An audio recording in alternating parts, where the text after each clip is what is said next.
This is the Aftermarket Radio Network.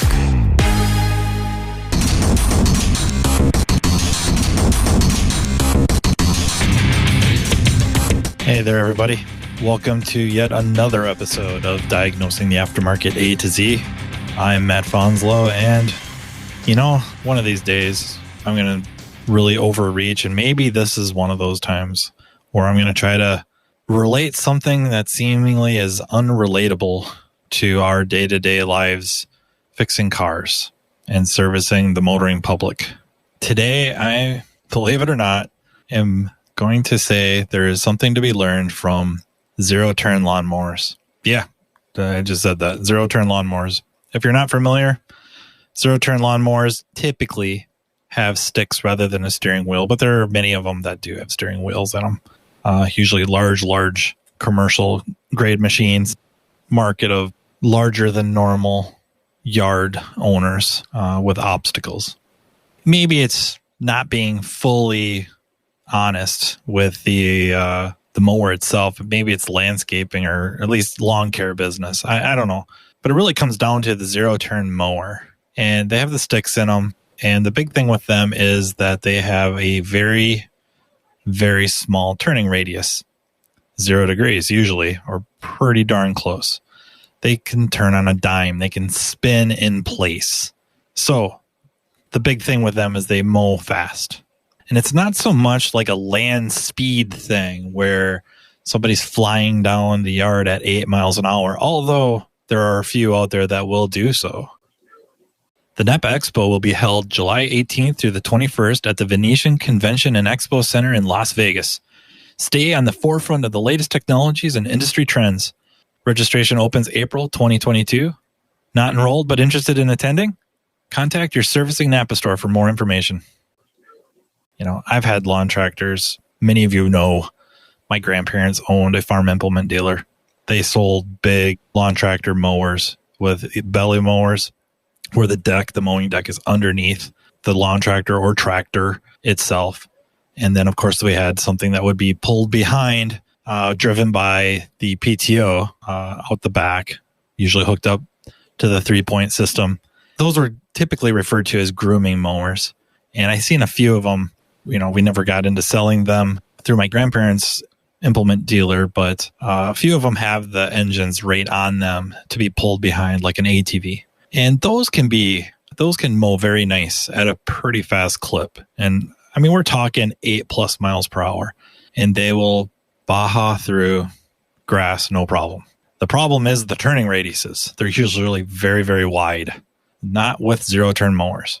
So the attraction of those is, yes, of course, they spin on a dime. They're fun to drive, but it really comes down to blade to blade contact, and not blades of the mower itself, blade to blade, but the blade of the mower to the blade of the grass contact time or percentage of time. It's much, much higher with a zero-turn mower versus a regular mower, because every time you turn, you're not contacting unmown grass or unclipped grass, if you will. The zero-turn minimizes that amount of time to a great degree. Not 100%, but to a great degree. So it saves a lot of time, especially over the hours of mowing.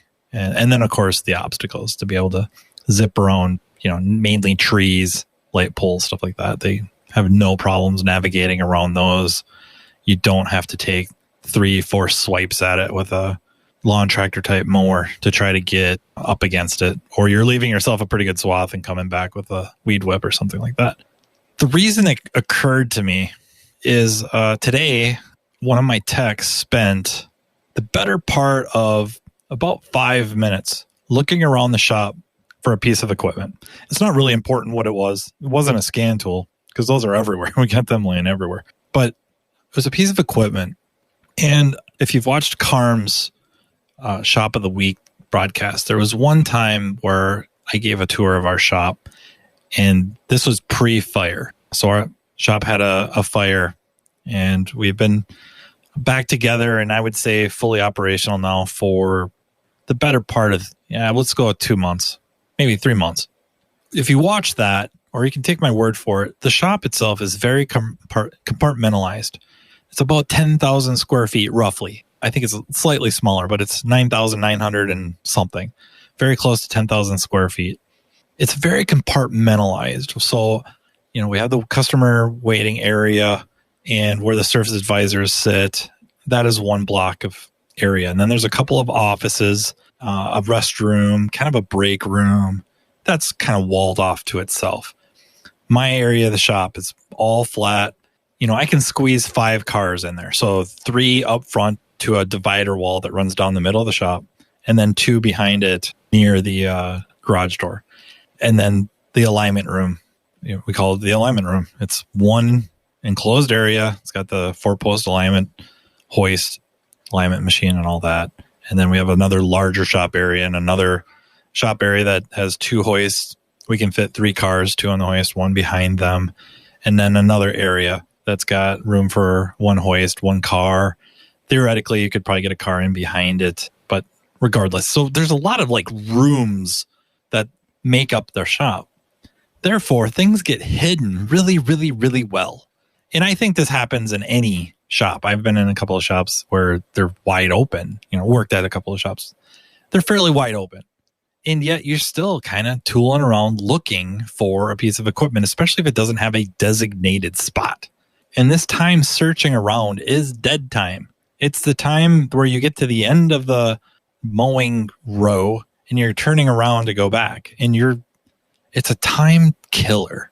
So I had reasoned with the shop owner, my boss, that this particular piece of equipment, due to its, I think, relatively low cost, of course it's not my money, but we're talking between $150 to $200 a piece, that we could arguably have one of these in every area of the shop. So every room, if you will, maybe 2 in the quote unquote big shop, and minimize the time that it gets looked for. And plus, arguably, they could be using it more often, not only for on the vehicles, but also just maintaining their base.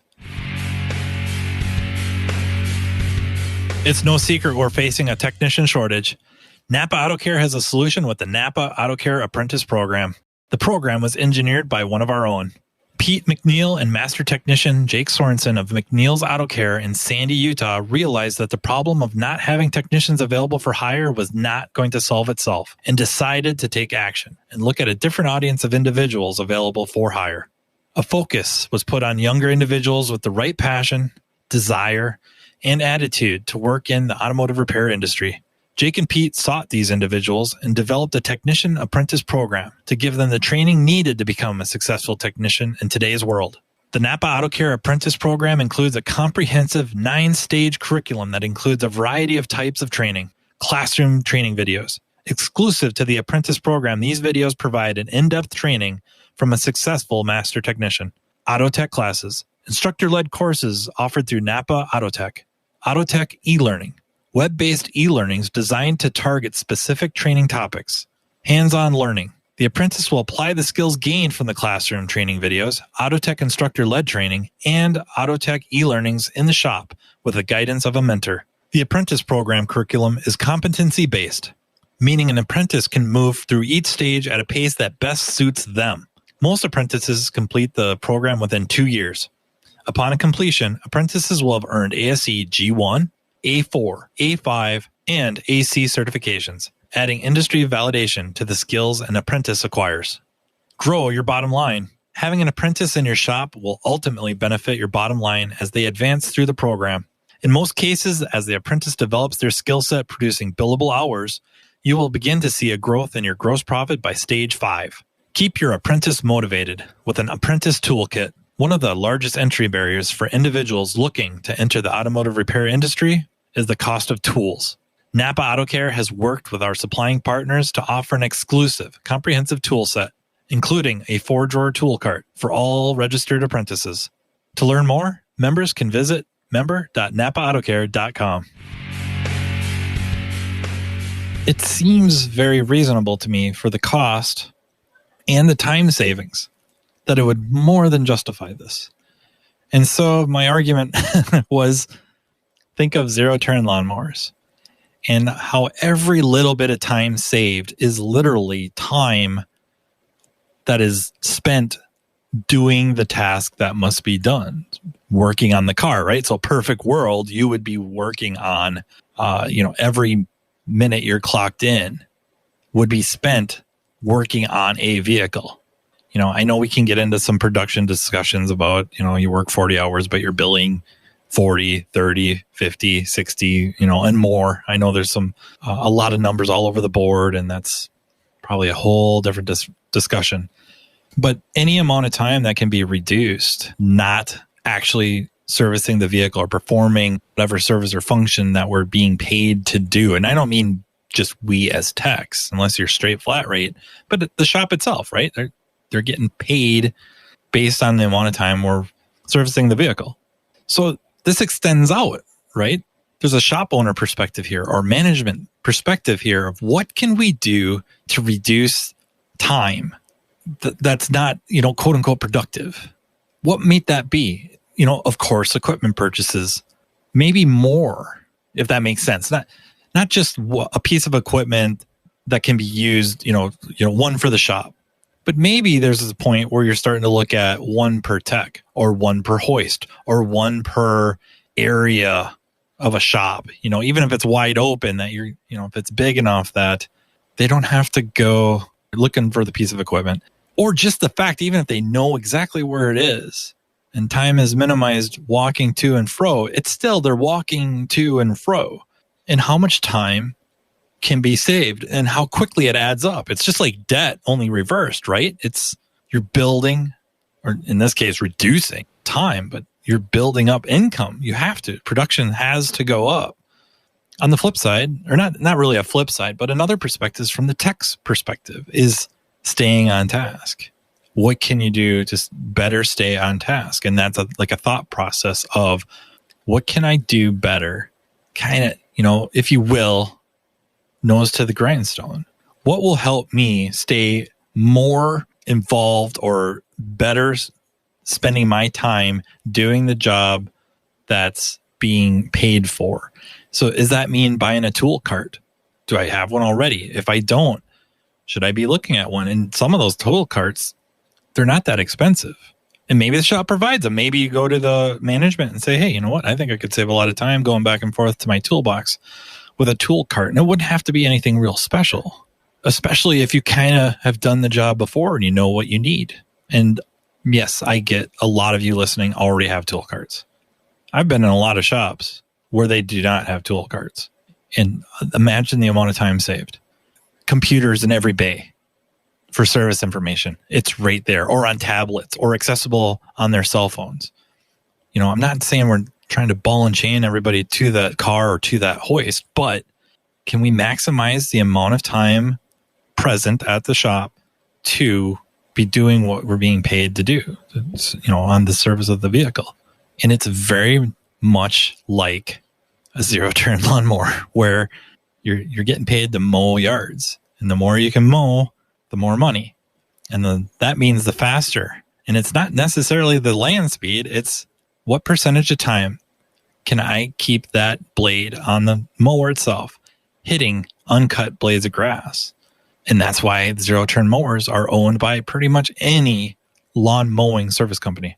It just makes sense.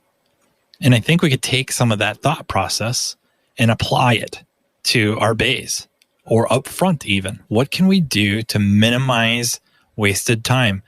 And again, it's not like a dictator type system that we're looking for, but what makes it easier for everybody to keep on task and remain productive? And I think it's a lot of these little things can add up to be very, very big things, especially over time, over the course of months, over the course of a year or years. These investments in equipment, these investments in ideas, they don't just save time. They make money. They make us big time money and more than justify the cost.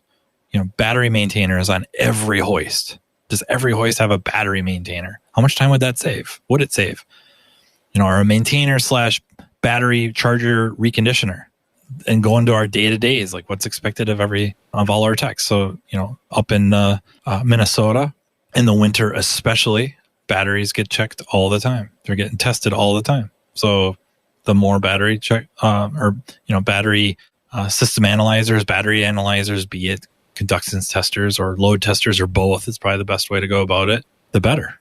So that is where I was kind of going with that. I hope you enjoyed it. You've been listening to Matt Fonslow, diagnosing the aftermarket A to Z on the Aftermarket Radio Network. Follow Matt on your favorite listening app. He's very interested in what you have to say. Let him know what you'd like him to cover and come on the show. Matt is all for advancing the aftermarket. Find Matt Fonslow on social media and connect or on aftermarketradionetwork.com.